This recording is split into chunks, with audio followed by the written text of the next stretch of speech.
अहमद सईद साहब क्या किया है, ऐसा क्या चमत्कार हुआ है, कौन आया बैकएंड पे जिन्होंने बांग्लादेश के क्रिकेट को ट्रैक पे ले आए और वो ऑस्ट्रेलिया जैसी ऑस्ट्रेलियन कंडीशन में ऑस्ट्रेलिया को हराना, not a piece of cake. देखें, सबसे पहली बात तो ये है कि आप अगर ऑस्ट्रेलिया की जो वो स्केजुलिंग करते हैं टेस्ट मैचेस की, उसमें अगर आप नजर डालें तो ऑस्ट्रेलिया अपनी आने वाली हर विजिटिंग टीम को पहला टेस्ट मैच जो है वो पर्थ में खिलाता है। अच्छा। और पर्थ में खिलाने की वजह ये होती है कि वो सबसे बाउंसी विकेट है उनकी, वहाँ पर अपने जो फास्ट बॉलर होते हैं उनको वो इस्तेमाल करते हैं और अगली टीम के ऊपर एक साइकोलॉजिकल एज वो हासिल करने की कोशिश करते हैं।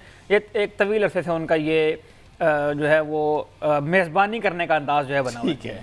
इस दफ़ा उन्होंने ऐसा नहीं किया। इसका मतलब ये है कि वो बांग्लादेश शायद उस तरह से कंसिडर नहीं कर रहे थे कि बांग्लादेश शायद कोई इस तरह की क्रिकेट खेल लेगी आकर कि वो आज 5वें दिन में हम बैठ के डिस्कस कर रहे हैं कि बांग्लादेश ने ऑस्ट्रेलिया को ऑस्ट्रेलिया में हरा दिया। तो डार्विन की ये पिच जो थी, उस पिच की खास बात यह है कि बांग्लादेश की जो अंडर 19 अंडर 21 टीम क्लब की टीम्स वो यहाँ पर आकर खेलती भी रही हैं, काफी सारी क्रिकेट उन्होंने यहाँ पर खेली है और ऑस्ट्रेलिया की टीम यहाँ पर क्रिकेट जरा कम खेलती है। गो के इनकी जो शेफील्ड शील्ड के मैच होते हैं वो यहाँ पर होते रहते हैं, कुछ प्लेयर ऐसे हैं जो यहाँ पर खेलते हैं, लेकिन उस तरह से टेस्ट क्रिकेट में यहाँ पर नहीं खेलते हैं। लेकिन सबसे बड़ा फैक्टर जो मैं समझता हूँ वो ये है कि ऑस्ट्रेलिया के पास अब बैकअप नहीं आ रहा है। अब देखें, जो प्लेयर हैं उनके पैट कमिंस हैं, मिचेल स्टार्क हैं, हेजलवुड हैं, स्टीव स्मिथ हैं, मानस लेबुशेन है, ये शायद 30+ हो चुके हैं और इन सारे प्लेयर्स की रिप्लेसमेंट अभी हमें कोई नज़र नहीं आ रही है। वेबस्टर जो है वो टीम में इंडक्ट होते हुए हमें नज़र आते हैं 1.5 साल पहले, उनकी अपनी उम्र भी जो है वो 30 साल से ऊपर के प्लेयर हैं। तो ऑस्ट्रेलिया के पास उस तरह से अब बैकअप आ नहीं रहा, खासतौर पर उनकी बैटिंग को अगर हम उसमें देखना शुरू करें तो ट्रेविस हेड वो मिडल ऑर्डर में खेलते थे, उनको ओपन करवाना पड़ रहा है क्योंकि उस्मान ख्वाजा और डेविड वार्नर की रिप्लेसमेंट नहीं आई है। वेथरऑल्ड को वो लेकर आए हैं, उन्हें परफॉर्म एक मैच में ऐसी सीरीज के उन्हें एक इनिंग अच्छी खेली, उसके बाद वही परफॉर्म करने में कामयाब नहीं हुए। तो ट्रेविस हेड और वेथरऑल्ड की जो ओपनिंग जोड़ी है वहां से ही इनके मसाइल का आगाज होता है और ट्रेविस हेड दोनों इनिंग्स के अंदर जो है वो एक तरह से आउट हुए हैं। तो वो बेसिकली एक मिडिल ऑर्डर के बैट्समैन है जिससे उन्हें वो गैप फिल करवाने की कोशिश की क्योंकि स्पेशलिस्ट ओपनर उनके पास नहीं आ रहे हैं। मैट ट्रेंशॉ की बात हो रही है कि उनको टीम में आना चाहिए, उनके रन भी हैं पीछे शेफील्ड शील्ड के अंदर, लेकिन उनको टीम में इंडक्ट नहीं किया गया और उन्हीं प्लेयर्स के ऊपर जो है वो इन्हिसार किया गया जो पहले से स्क्वाड का हिस्सा हैं। उनमें से मानस लेबुशेन परफॉर्म नहीं कर पा रहे हैं। पहले 20 टेस्ट मैच जो उनके करियर के थे उसमें उनके 66 की बैटिंग एवरेज थी, जो आखिरी टेस्ट मैच उन्होंने 20 खेले उसमें उनकी 22 की बैटिंग एवरेज है। ओकेजनल परफॉर्म करते हैं जबकि वन डाउन बैटिंग उन्हें करनी आनी होती है और वन डाउन मैं समझता हूँ कि टेस्ट क्रिकेट के अंदर सबसे इंपॉर्टेंट बैटिंग पोजीशन है जहाँ पर टीम के जो मार्की प्लेयर होते हैं वो वहाँ पर आकर टीम की इनिंग को सहारा देते हैं। तो बैटिंग में बहुत सीरियस कंसर्न है। दोनों इनिंग में हम देखते हैं पहली इनिंग 198 पर आउट हो गए, दूसरी इनिंग में भी उस तरह से स्कोर नहीं कर पाए हैं। तो ये वो टीम है जो अपने मुल्कों में टीमों को बुलाकर 400 500 रन करने की आदी हुआ करती थी, लेकिन अब हमें उस तरह का कैमरून ग्रीन जो है वो टेस्ट स्पेशलिस्ट नहीं है और वो आकर 100 कर रहे हैं। तो जो स्पेशलिस्ट बैट्समैन है वो चूंकि परफॉर्म नहीं कर पा रहे हैं इसलिए उनकी अंडर पार परफॉर्मेंसेज आ रही हैं और बैटिंग में कलास की वजह से मैं समझता हूं कि बांग्लादेश ये कारनामा अंजाम देने में कामयाब हुआ है। इरफान भाई, in your opinion what went wrong with team Australia? बिल्कुल फैक्चुअल है कि जो ऑस्ट्रेलिया के पास जो टैलेंट था, खासतौर पे बैटिंग की क्रॉप की बात करें तो वो टैलेंट अब उस तरह इनके पास नहीं आ रहा। आप देख लेंगे जिस तरह अभी अहमद भाई भी बात कर रहे थे कि उस्मान ख्वाजा जाते हैं तो ओपनर नहीं आता, और मैं कल भी ये बात एक डिफरेंट चैनल पे बात कर रहा था कि जब आपके पास ऑलराउंडर खेलना शुरू हो जाए किसी भी टीम के अंदर स्पेशलिस्ट की बजाय, तो फिर आपको लगता है कि मामला गर्म, कुछ खराब है, नरम गरम है। और वो एग्जैक्टली हो रहा है कि आप देखें वेबस्टर भी खेल रहा है, ग्रीन भी खेल रहा है। इट शोज कि पूरे कंट्री के अंदर बैटिंग का उस तरह का टैलेंट नहीं है।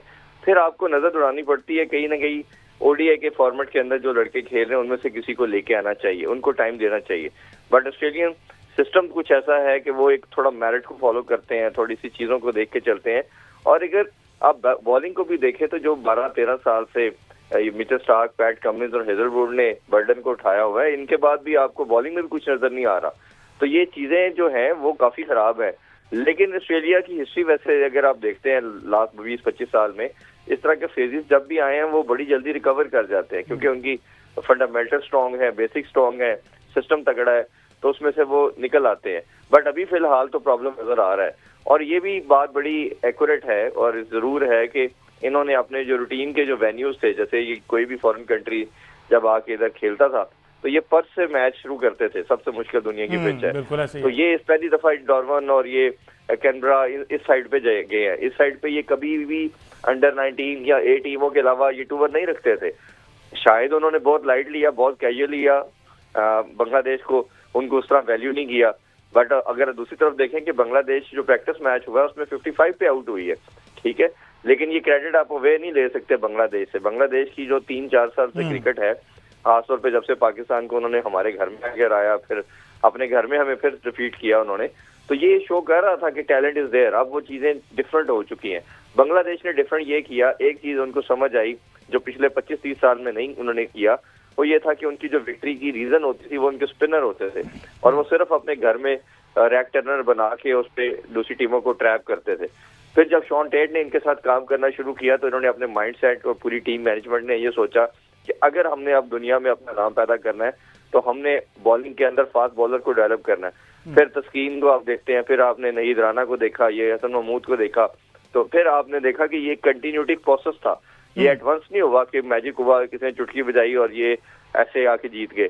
ये आपको एक प्रोसेस नजर आया, जिसके बाद बैट्समैनों ने विकेट पे खड़ा होना सीखा, अपने आप को ग्राइंड करना सीखा, और आपको फिर आउटकम आपको दिखने को नजर आए।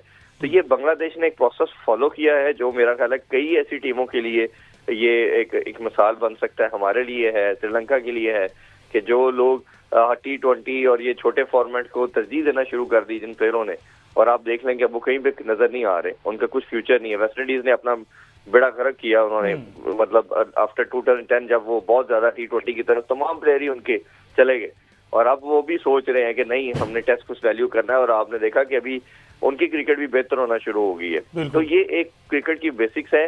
इंग्लैंड ने इवन दो आपने जो 3-4 साल बेसबॉल का मॉडल देखा, अब उन्होंने उस पर भी फुल स्टॉप लगा के कोच फ्लेमिंग को लेके आ रहे हैं, और इसी तरह कैप्टन भी दोबारा जो रूट की तरफ गए हैं कि नहीं इनफ इज इनफ।